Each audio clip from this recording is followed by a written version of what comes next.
Welcome to this exciting tutorial on Edgecam.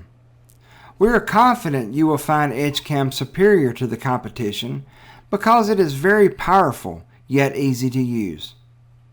In this short video series, you will be guided step by step using Edgecam, from milling and turning to generate toolpath using solid model data.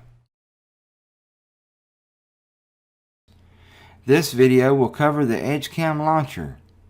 Here you can specify what type of part you wish to program, a milling part or a turning part. Simply click on the appropriate icon to launch a session of Edgecam in the desired environment. Shown here are the applications available within Edgecam: Machine Manager, Fixture Manager, Stock Manager, Live Job Reports, Settings, and Tool Store. If we open up the Machine Manager, we can see all of the sample post-processors that are currently loaded to Edgecam. Also, there are tools that will allow us to add a new machine to the database, copy a selected machine, or remove machines from the database. The Fixture Manager contains all the fixtures that come with Edgecam out of the box. Also, you can add your own fixtures or remove any of these from the database using the tools in the upper left corner. The Stock Manager is where you can specify predefined stock in shapes such as cylinder, block, tube, and etc. You can also specify a material type here.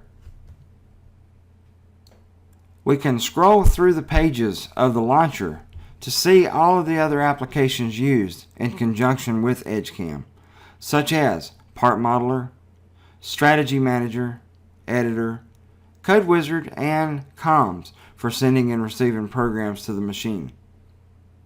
Let's scroll back to the first page on the launcher again, and we will take a look at the settings. In this dialog here at the top is where you set the template files. These files contain the user preference settings that will be mentioned in the next section.